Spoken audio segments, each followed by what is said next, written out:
ಸಮಸ್ತ colour talkies ವಾಹಿನಿಯ ವೀಕ್ಷಕ ಬಾಂಧವರಿಗೆ ಡಾಕ್ಟರ್ ರಾಘವೇಂದ್ರ ಮೋಕ್ಷಗುಂಡಂ ಗುರೂಜಿ ಮಾಡತಕ್ಕಂತಹ ನಮಸ್ಸುಮಾಂಜಲಿಗಳು. ಹರಿ ಓಂ ತತ್ಸತ್. ಪ್ರಿಯ ವೀಕ್ಷಕ ಬಾಂಧವರೇ, ನಿಮಗೆಲ್ಲರಿಗೂ ಸಹ ಮೊಟ್ಟಮೊದಲನೆಯದಾಗಿ 2026ನೇ ಸಾಲಿನ ನೂತನ ವರ್ಷದ ಹಾಗೂ ಸಂಕ್ರಾಂತಿ ಹಬ್ಬದ ಹಾರ್ದಿಕ ಶುಭಾಶಯಗಳು. ಈ ನೂತನ ವರ್ಷ, ಈ ಸಂಕ್ರಾಂತಿ ಹಬ್ಬ ನಿಮ್ಮೆಲ್ಲರ ಜೀವನದಲ್ಲಿ ಹೊಸ ಬೆಳಕನ್ನು, ಹೊಸ ಭರವಸೆಯನ್ನು ಮತ್ತು ಒಂದು ಆಶಾಕಿರಣವನ್ನು, ಯಶಸ್ಸನ್ನು ಎಲ್ಲವನ್ನು ತಂದುಕೊಡಲಿ ಅಂತ ನಮ್ಮ ವಾಹಿನಿಯ ಪರವಾಗಿ ನಿಮ್ಮೆಲ್ಲರಿಗೂ ಸಹ ನಾವು ಹಾರೈಸ್ತಾ ಇದ್ದೀವಿ. ಈ ಕಾರ್ಯಕ್ರಮದಲ್ಲಿ ಈ ಸಂಕ್ರಾಂತಿ ರಾಶಿ ಭವಿಷ್ಯ ಅನ್ನೋ ಒಂದು ವಿಶೇಷವಾದ ಕಾರ್ಯಕ್ರಮ ಇದು. ಇದರಲ್ಲಿ 12 ರಾಶಿಗಳಿಗೆ ಏನೆಲ್ಲ ಫಲಾಫಲಗಳು ಈ ವರ್ಷ ಇರುತ್ತೆ, ಈ ಸಂಕ್ರಾಂತಿಯಿಂದ ಮುಂದಿನ ಸಂಕ್ರಾಂತಿಯವರೆಗೆ 12 ರಾಶಿಗಳ ಒಂದು ಫಲಾಫಲಗಳ ಬಗ್ಗೆ ಈಗ ನಾವು ಚಿಂತನೆಯನ್ನು ಮಾಡೋಣ. ಧನುರಾಶಿನವರಿಗೆ ಈ ವರ್ಷದಲ್ಲಿ 3ನೇ ಮನೆಯಲ್ಲಿ ರಾಹುವಿನ ಸಂಚಾರ, 4ರಲ್ಲಿ ಶನೈಶ್ಚರನ ಸಂಚಾರ, 7 ಮತ್ತು 8ನೇ ಮನೆಯಲ್ಲಿ ಗುರುವಿನ ಸಂಚಾರ, 9ರಲ್ಲಿ ಕೇತುವಿನ ಸಂಚಾರ ಆಗೋದನ್ನು ಕಾಣ್ತಾ ಇದ್ದೀವಿ ನಾವು. ಒಂದು ರೀತಿಯಲ್ಲಿ ಮಿಶ್ರ ಫಲಿತಾಂಶಗಳು.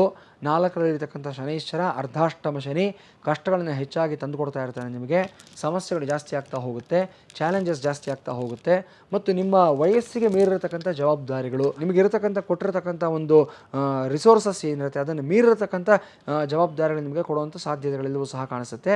ಆ ಲಿಮಿಟೆಡ್ ರಿಸೋರ್ಸಸ್ನಲ್ಲೇ ಬೆಸ್ಟ್ ಔಟ್ಪುಟ್ನ ಕೊಡಬೇಕಂತ ಒಂದು ಚಾಲೆಂಜ್ ನಿಮ್ಮದಾಗಿರುತ್ತೆ. ಬಟ್ ನೀವು ಸಾಧಾರಣದವರಲ್ಲ, ಧನುರಾಶಿನವರು. ಏನೇ ಇದ್ರೂ ಒಂದು ಚಾಲೆಂಜ್ ಆಗಿ ತೆಗೆದುಕೊಳ್ತೀರಾ, ಅದನ್ನು ಮಾಡಿ ತೋರಿಸ್ತೀರಾ, ಎಲ್ಲವನ್ನು ಗೆದ್ದುಕೊಳ್ತೀರಾ ನೀವು. 3ನೇ ಮೇಲೆ ಇರತಕ್ಕಂಥ ರಾಹು ನಿಮಗೆ ಒಂದು ಇನ್ವಿಸಿಬಲ್ ಫ್ರೆಂಡ್ ಆಗಿ ನಿಮ್ಮನ್ನು ಕಾಪಾಡ್ತಾನೆ. ಯಾವುದೋ ಒಂದು ರೂಪದಲ್ಲಿ ಬಂದು ಭಗವಂತ ನಿಮಗೆ ಒಂದು ಆ ಸಮಸ್ಯೆಯಿಂದ ಪಾರು ಮಾಡತಕ್ಕಂಥ ಒಂದು ಸಾಧ್ಯತೆಗಳು ಸಹ ಕಾಣಿಸುತ್ತೆ. ವಿಶೇಷವಾಗಿ ಸ್ತ್ರೀ ರೂಪದಲ್ಲಿ ಬಂದು ನಿಮ್ಮನ್ನು ಕಾಪಾಡತಕ್ಕಂಥದ್ದು. ಹೆಣ್ಣು ಮಕ್ಕಳಿಗೆ ಹೆಚ್ಚು ಗೌರವವನ್ನು ಕೊಡೋದನ್ನು ಕಲ್ತ್ಕೊಡಿ. ಈ ಸಮಯದಲ್ಲಿ ಯಾವ ರೂಪದಲ್ಲಿ ಜಗನ್ಮಾತೆ ಬಂದು ನಿಮ್ಮನ್ನು ಕಾಪಾಡ್ತಾಳೆ ಅನ್ನೋದನ್ನು ಹೇಳೋದಕ್ಕೆ ಸಾಧ್ಯವಾಗೋದಿಲ್ಲ.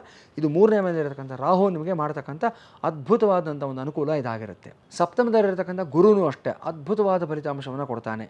ನಿಮ್ಮ ಪೊಟೆನ್ಷಿಯಲ್, ನಿಮ್ಮ ಸ್ಟ್ರೆಂತ್, ನಿಮ್ಮ ಎಬಿಲಿಟಿ ಏನು ಅನ್ನೋದನ್ನು ನೀವು ಅರ್ಥ ಮಾಡ್ಕೊಳ್ತಕ್ಕಂಥ ಒಂದು ಸಮಯ ಇದಾಗಿರುತ್ತೆ.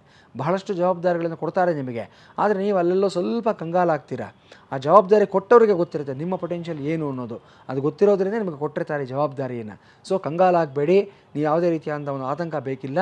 ನಿಮಗೆ ನಿಮ್ಮ ಕ್ಷೇತ್ರದಲ್ಲಿ ಅನುಭವಿ ವ್ಯಕ್ತಿಗಳು ಯಾರಿರ್ತಾರೆ, ಹಿರಿಯರು, ಸ್ವಲ್ಪ ಅವರ ಮಾರ್ಗದರ್ಶನವನ್ನು ತೆಗೆದುಕೊಳ್ಳಿ, ಮೆಂಟರ್ಶಿಪ್ಪನ್ನು ತೆಗೆದುಕೊಳ್ಳಿ, ಗೈಡೆನ್ಸನ್ನು ತೆಗೆದುಕೊಳ್ಳಿ. ಖಂಡಿತವಾಗಲೂ ನಿಮ್ಗೆ ಕೊಟ್ಟಿರುವಂಥ ಜವಾಬ್ದಾರಿಗಳಲ್ಲಿ ನೀವು ಯಶಸ್ಸನ್ನು ಕಂಡುಕೊಳ್ತೀರಾ, ಏನೂ ತೊಂದರೆ ಇಲ್ಲ. ಅದೇ ಗುರು ಅಷ್ಟಮ ಸ್ಥಾನಕ್ಕೆ ಬಂದಾಗ ಸ್ವಲ್ಪ ವ್ಯತ್ಯಾಸಗಳಾಗುವಂಥ ಒಂದು ಸಾಧ್ಯತೆಗಳಿರುತ್ತೆ. ಆದರೆ ರಾಶ್ಯಾಧಿಪತಿಯೇ ಆಗಿ ಗುರುವು ಮಿತ್ರ ಕ್ಷೇತ್ರದಲ್ಲಿ ಉಚ್ಚನೂ ಆಗಿರೋದ್ರಿಂದ ಅಲ್ಲಿ ಬಂದಂಥ ಸಮಸ್ಯೆಗಳಿಂದ ಅಲ್ಲಿಗಲ್ಲಿಗೆ ಸರಿ ಮಾಡ್ಕೊಳ್ತೀರಾ. ನಿಮ್ಮ ಇಂಟ್ಯೂಷನ್ ಲೆವೆಲ್ಸ್ ಜಾಸ್ತಿ ಇರುತ್ತೆ. ಅದು ಹೇಳ್ತಾ ಇರುತ್ತೆ ಇದು ಸಮಸ್ಯೆ, ಇದು ತಪ್ಪು, ಇಲ್ಲಿಂದ ಆಚೆಗೆ ಹೋದರೆ ನಿನಗೆ ರಿಸ್ಕ್ ಜಾಸ್ತಿ ಆಗುತ್ತೆ, ಹೋಗಬೇಡ ಅಂತ ಹೇಳುತ್ತೆ. ಆ ಒಂದು ನಿಮ್ಮ ಸಿಕ್ಸ್ತ್ ಸೆನ್ಸ್, ನಿಮ್ಮ ಇಂಟ್ಯೂಷನ್ ಏನು ಹೇಳುತ್ತೆ ಅದನ್ನು ಕೇಳಿ ಅಷ್ಟಮ ಗುರುವಿನ ಸಮಸ್ಯೆಯಿಂದ ಹೊರಗಡೆ ಬರೋದಕ್ಕೆ ಅನುಕೂಲ ಆಗುತ್ತೆ ನಿಮಗೆ. ನವಮದಲ್ಲಿರತಕ್ಕಂಥ ಕೇತು ವಿಶೇಷವಾದಂಥ ಬದಲಾವಣೆಗಳನ್ನು ಜೀವನದಲ್ಲಿ ತರ್ತಾನೆ. ಎಷ್ಟೋ ವ್ಯಕ್ತಿಗಳಿಗೆ ಈ ಸಮಯದಲ್ಲಿ ಎಲ್ಲವೂ ಇದ್ದರೂ ಸಹ ಏನೂ ಬೇಡ ಅನ್ನತಕ್ಕಂಥ ಒಂದು ಮನೋಭಾವ, ಜೊತೆಗೆ ಜೀವನದ ಆಚೆಗೆ ಇನ್ನೇನನ್ನು ಕಂಡುಕೋಬೇಕು, ಬದುಕಿನ ಆಚೆಗೆ ಇನ್ನೇನನ್ನು ಅರ್ಥ ಮಾಡ್ಕೋಬೇಕು ಅನ್ನತಕ್ಕಂಥದ್ದು, ಯಾವುದೋ ಗುರುಗಳಿಗೆ ಹೋಗಿ ಶರಣಾಗತಿ ಆಗ್ತಕ್ಕಂಥದ್ದು, ಅಥವಾ ಯಾವುದೋ ಒಂದು ಫಿಲಸಾಫಿಕಲ್ ಆಗಿರೋ ವಿಚಾರಗಳನ್ನು ತಿಳ್ಕೋಬೇಕು ಅಂತ ಪ್ರಯತ್ನ ಮಾಡ್ತಕ್ಕಂಥದ್ದು, ಇದೆಲ್ಲವೂ ಸಹ ಗೋಚರವಾಗುತ್ತೆ. ಪ್ರಯಾಣದಲ್ಲಿದ್ದಾಗ ಅದ್ಭುತವಾದ ವ್ಯಕ್ತಿಗಳು ನಿಮಗೆ ಪರಿಚಯ ಆಗ್ತಾರೆ, ಅದ್ಭುತವಾದ ಕ್ಷೇತ್ರಗಳು ನಿಮಗೆ ದರ್ಶನ ಆಗುತ್ತೆ. ಅದು ನಿಮ್ಮ ಜೀವನದ ದಿಕ್ಕನ್ನೇ ಬದಲಾವಣೆಯನ್ನು ಮಾಡುತ್ತೆ. ಸೊ ಈ ವರ್ಷ ಎಷ್ಟು ಸಾಧ್ಯವಾಗುತ್ತೋ ಅಷ್ಟು ಪ್ರಯಾಣಗಳನ್ನು ಮಾಡಿ, ಅದು ಕಾರ್ಯನಿಮಿತ್ತವಾಗಾದರೂ ಆಗಿರ್ಬೋದು ಅಥವಾ ಒಂದು ಎಕ್ಸ್ಕರ್ಷನ್, ಒಂದು ಟ್ರಿಪ್ ಆಗಾದರೂ ಸಹ ಆಗಿರ್ಬೋದು. ಅವಕಾಶ ಸಿಕ್ಕಾಗೆಲ್ಲ ಅಷ್ಟೇ ನೀವು ಹೊಸ ಕ್ಷೇತ್ರಗಳನ್ನು, ಹೊಸ ಪ್ರದೇಶಗಳನ್ನು ಆವಿಷ್ಕಾರ ಮಾಡೋದಕ್ಕೆ ಪ್ರಯತ್ನವನ್ನು ಮಾಡ್ತಾ ಇರಿ.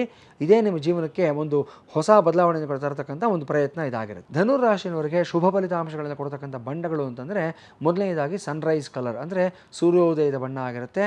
ಹಳದಿ ಬಣ್ಣ, ನಸುಗೆಂಪು ಬಣ್ಣ, ಇದರ ಜೊತೆಯಲ್ಲಿ ಬಂಗಾರದ ಬಣ್ಣವೂ ಅಷ್ಟೇ ಅದ್ಭುತವಾದ ಫಲಿತಾಂಶವನ್ನು ಕೊಡುತ್ತೆ. ಇನ್ನು ಶುಭವನ್ನು ಕೊಡ್ತಕ್ಕಂಥ ಸಂಖ್ಯೆಗಳು, ಲಕ್ಕಿ ನಂಬರ್ಸ್ ಅಂತಂದರೆ 3, 6, 9 ಆಗಿರುತ್ತೆ. ಈ ಕಾಂಬಿನೇಷನ್ನಲ್ಲೇ ನಂಬರ್ಗಳನ್ನ ಹೆಚ್ಚಾಗಿ ಬಳಸ್ತಾ ಹೋಗಿ ನೀವು. 369, 936, 639, 693 ಈ ಥರ ಕಾಂಬಿನೇಷನ್ ಹೆಚ್ಚಾಗಿ ನೀವು ಬಳಸಿದ್ದಾದಲ್ಲಿ ವಿಶೇಷವಾದ ಬದಲಾವಣೆಯನ್ನು ಪಡ್ಕೊಳ್ತೀರಾ. ಒಳ್ಳೆಯದಾಗುತ್ತೆ ನಿಮಗೆ.